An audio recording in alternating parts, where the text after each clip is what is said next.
Hello student, welcome back in another video, and in this video we are learn about Michelson and Stahl experiment. Okay, these two scientists are prove the DNA molecule is a semi-conservative.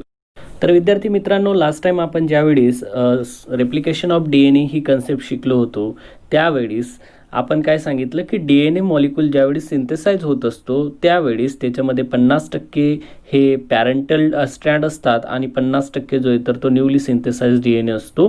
हे आपण जो last video होता आपला त्याच्यामधनं शिकलो. ज्या कोणी विद्यार्थ्यांनी व्हिडिओ पाहिला नसेल तर त्याची लिंक ही डिस्क्रिप्शनमध्ये आहे.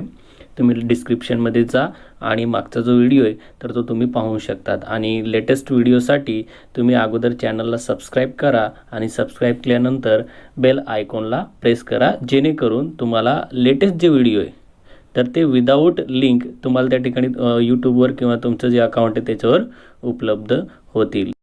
So without wasting our time, let we discuss on our topic, that is Michelson and Stahl experiment. Okay, तर बघा टाइम वेस्ट न करता आता आपण शिकणार या ठिकाणी मेसल्सन आणि स्टॉल नावाचा जो सायंटिस्ट आहे तर त्याचा एक्सपेरिमेंट. ओके, तर या एक्सपेरिमेंटमध्ये तुम्हाला काय सांगितलंय बघा, Meselson and Stahl was experimentally prove that DNA replication is semi conservative. बघा हे जे दोन सायंटिस्ट आहे मेसल्सन आणि स्टॉल, तर या दोन सायंटिस्टनं मला सांगण्याचा प्रयत्न केला आहे की DNA मॉलिक्यूलचं ज्यावेळेस रेप्लिकेशन होणार आहे तर रेप्लिकेशन होत असताना तो एक नवीन स्टँड तयार करतो आणि रेप्लिकेशन प्रोसेसमध्ये दुसरा जो स्टँड असतो तर दुसरा स्टँड हा ओल्ड स्टँड असतो. ओके, तर बघा in 1958 Matthew Meselson and Franklin Stahl conduct an experiment on E coli to study replication of DNA by using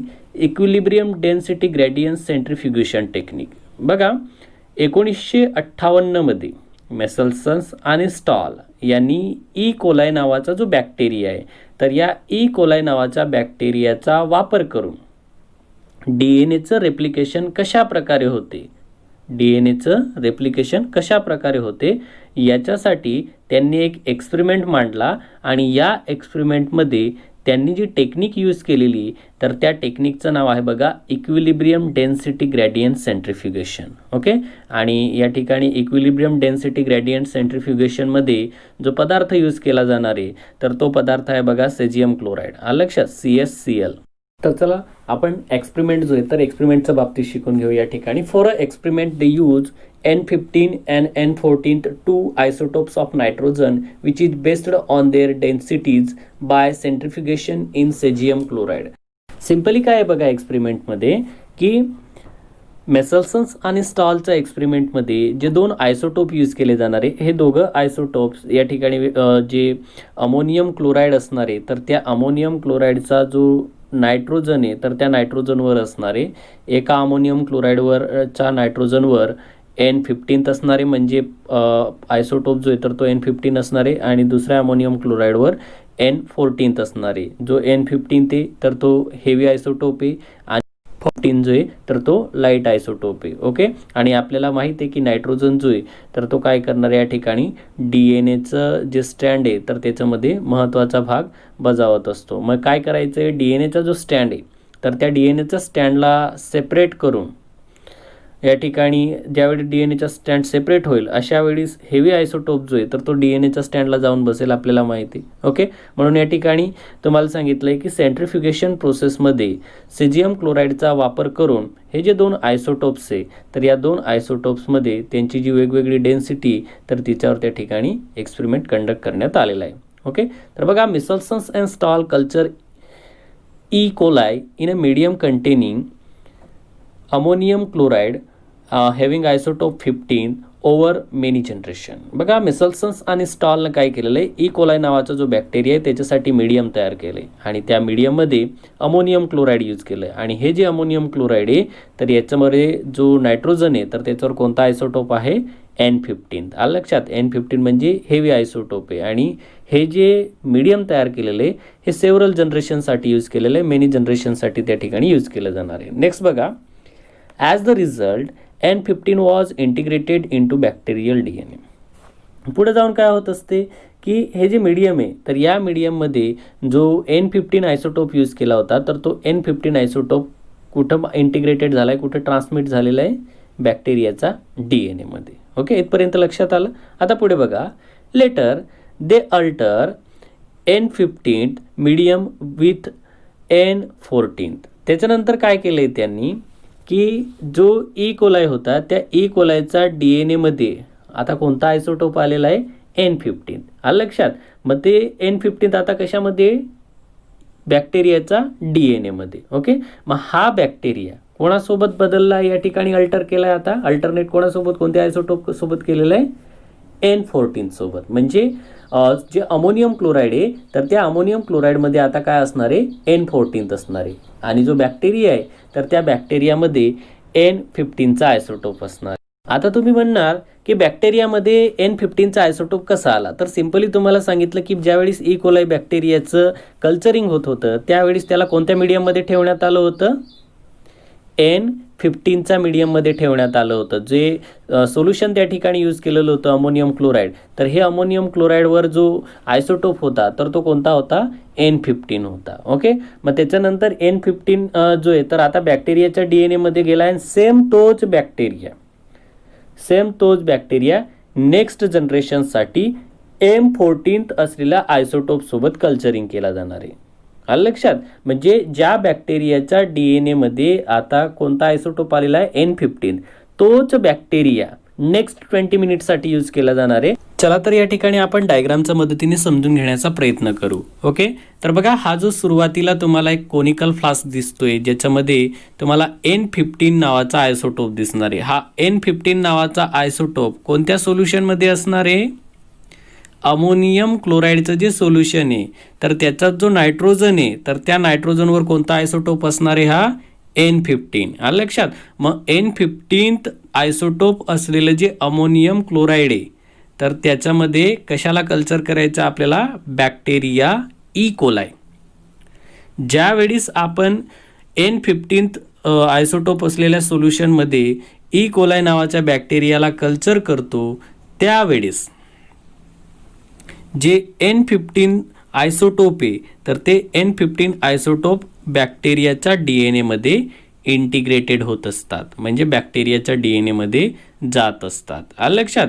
म्हणजे आपल्याला काय लक्षात आलं पहिल्या प्रोसेसमध्ये की बॅक्टेरिया जो आहे तर बॅक्टेरिया कोणत्या मीडियममध्ये कल्चर केला जाणार आहे, अमोनियम क्लोराईडच्या मीडियममध्ये. आणि याच्यामध्ये जो नायट्रोजन असणार आहे, अमोनियाचा जो नायट्रोजन असणार आहे तर त्याच्यावर N15चा आयसोटोप असणार आहे, जो हेवी आयसोटोप आहे. आता मला सांगा N15 कशात आला आहे, बॅक्टेरियाचा DNA मध्ये. मग सेम तेच बॅक्टेरियाचं सॅम्पल ज्याच्यामध्ये N15चा आयसोटोप आहे तेच सेम बॅक्टेरियाचं सॅम्पल आता अल्टर करायचं कोणासोबत, N14 आयसोटोप असलेल्या सोल्युशन सोबत. म्हणजे आता आपण काय करणार आहे की त्या बॅक्टेरियाला सरळ काढून कशात टाकणार आहे, N14 असलेलं आयसोटोप असलेलं जे सोल्युशन आहे त्याच्यामध्ये ते बॅक्टेरिया ॲड करणार. ओके, अल्टर केला आपण, म्हणजे सोल्युशन फक्त चेंज केलंय. कारण या ठिकाणी आयसोटोप जो आहे तर तो बॅक्टेरियाचा DNA मध्ये आलेला आहे, फक्त आपण सोल्युशन फक्त या ठिकाणी काय केलेलं आहे, चेंज केलेले. N15च्या जागेवर N14 असलेलं अमोनियम क्लोराईड या ठिकाणी यूज केलं आहे. आलं लक्षात. आणि नंतर मग हे जे आपण बॅक्टेरिया जो आहे तर तो आता N14 असलेल्या सोल्युशनमध्ये आला, याला 20 मिनिटासाठी कल्चरिंग होऊ द्यायचं. आलं लक्षात. अजून नेक्स्ट इंटरवलसाठी म्हणजे पुन्हा 20 मिनिटासाठी पुन्हा कल्चरिंग करायचं. आता 20 मिनिटं या ठिकाणी कल्चरिंग का करतात, तर ई कोलाई नावाचा जो बॅक्टेरिया आहे त्याच्यामध्ये DNAचं रेप्लिकेशन 20 मिनिटामध्ये होत असते म्हणून. आलं लक्षात. असे 2 जनरेशन आपल्याला या ठिकाणी DNAच्या घ्यायच्या आहेत आणि जे काय ऑब्झर्वेशन येईल ते पुढील प्रमाणे. सी बघा, या ठिकाणी पहिलं ऑब्झर्वेशन जर सॅम्पलचं पाहिलं आपण, फर्स्ट सॅम्पलचं ऑब्झर्वेशन जे सुरुवातीच्या 20 मिनिटांमध्ये येणार आहे, म्हणजे 20 मिनिटं कंप्लीट झाल्यानंतर आपल्याला काय ऑब्झर्व करायचं आहे किंवा कोणतं ऑब्झर्वेशन आढळून येतं. तर बघा, they found the sample had bacterial DNA with intermediate density because it contained one parental DNA strand with heavy isotope N15 and one new DNA strand with light isotope N14. That gives N15 N14.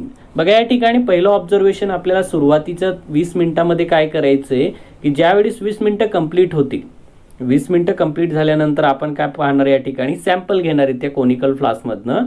आणि conical फ्लास्कमधनं sample घेतल्यानंतर तुम्हाला असं लक्षात येईल की बॅक्टेरियाचा जो DNA तर तो कोणत्या स्वरूपाचा आहे, इंटरमिडिएट डेन्सिटीचा आहे, मिश्र घनतेचा स्वरूपाचा आहे. आलं लक्षात, इंटरमिडिएट म्हणजे मिक्स. ओके, तर या ठिकाणी बघा एक स्टँड जो असणार आहे त्या बॅक्टेरियाचा तर तो पॅरेंटल DNAचा असणार आहे ज्याच्यावर हेवी आयसोटोप असणार आहे, आणि दुसरा जो स्टँड असणार आहे तर तो न्यूली फॉर्म झालेला DNA स्टँड असणार आहे ज्याच्यावर लाईट आयसोटोप असणार आहे. म्हणजे डबल स्टँडर्ड DNA कसा असणार आहे, कोणते आयसोटोप असलेले असणार आहे, N15 N14. ओके, डायग्राममध्ये दाखवल्याप्रमाणे हा जो या ठिकाणी वेगळा कलर शो केला आहे तुम्हाला, हा हेवी आयसोटोप आहे आणि हा काय आहे, लाईट आयसोटोप आहे. ओके, म्हणजे इंटरमिडिएट डेन्सिटी असलेले आपल्याला सुरुवातीचे जे 20 मिनिटं आहेत त्यांच्यामध्ये पहिली जनरेशन जी तर ती इंटरमिडिएट डेन्सिटी असलेली DNAची आपल्याला मिळते.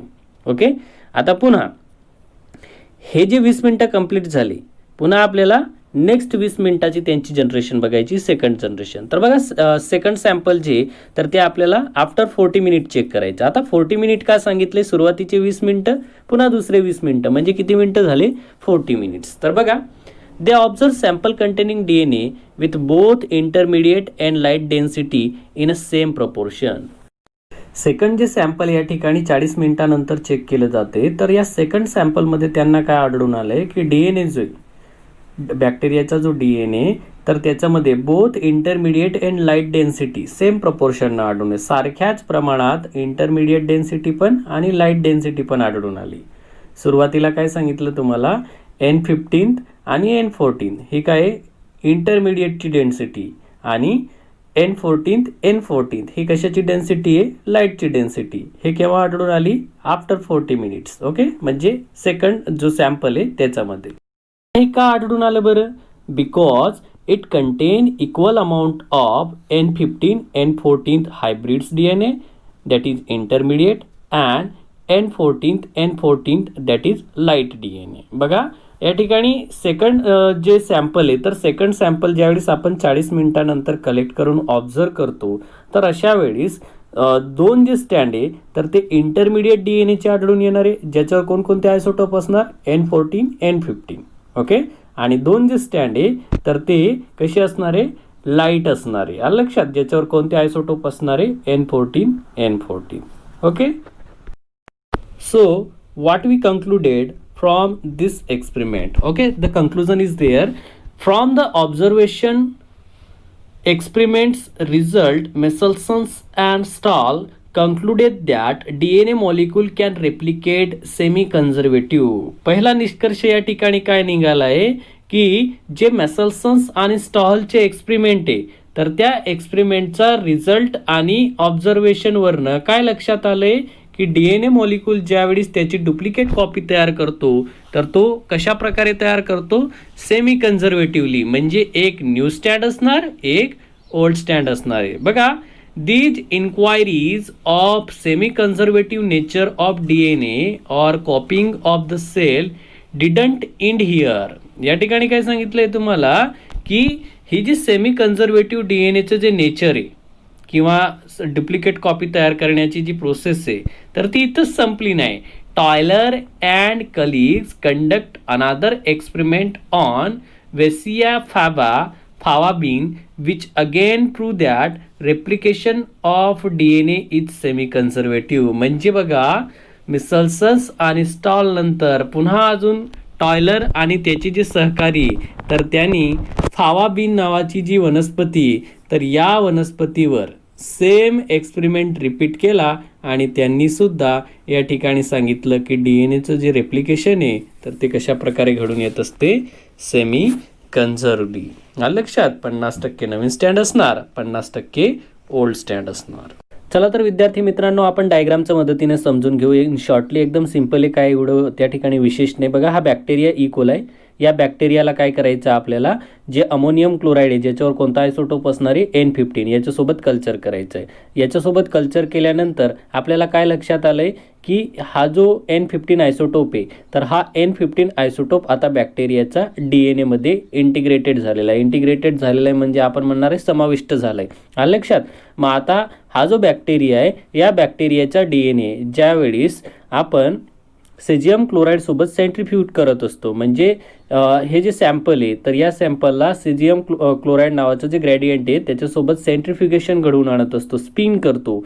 अशा वेळेस या ठिकाणी हे बघा, इथं लक्षात घ्या, इथं आपल्याला जे DNA सॅम्पल मिळणार आहे तर त्या DNA सॅम्पलमध्ये N15 हा हेवी आयसोटोप असल्यामुळे या टेस्ट ट्यूबमध्ये या ठिकाणी बॉटमला सेटल झालेला आहे आणि DNA जो आहे तर तो ओरिजिनल असणार आहे, कारण या ठिकाणी याच्यामध्ये मिक्सिंग झालेलं नाही.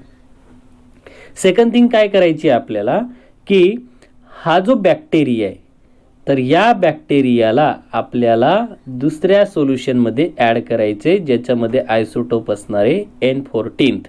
लक्षात, म्हणजे आपण हा जो कल्चर केलेला ई कोलाई बॅक्टेरिया, इथला बॅक्टेरिया आता आपण या कोनिकल फ्लास्कमध्ये घेतला. या कोनिकल फ्लास्कमध्ये असलेले जे अमोनियम क्लोराईड आहे तर त्या अमोनियम क्लोराईडचा नायट्रोजनवर कोणता आयसोटोप असणार आहे, N14, जो लाईट आयसोटोप आहे. लक्षात, मग या ठिकाणी बॅक्टेरिया जो आहे तर त्याला आपण ॲड केल्यानंतर त्याचं सेंट्रीफ्युगेशन करायचे. 20 मिनटं झाल्यानंतर त्याचं सेंट्रीफ्युगेशन करायचं. सेंट्रीफ्युगेशन सेम सोल्युशनचा मदतीने होणार, ज्याला आपण सिजियम क्लोराईड असं म्हणत असतो. आणि या सिजियम क्लोराईडसोबत सेंट्रीफ्युगेशन झाल्यानंतर आपल्याला असं लक्षात येईल की या ठिकाणी जो टेस्ट ट्यूब आहे तर या टेस्ट ट्यूबमध्ये हायब्रिड DNA तयार झाला आहे. केव्हा?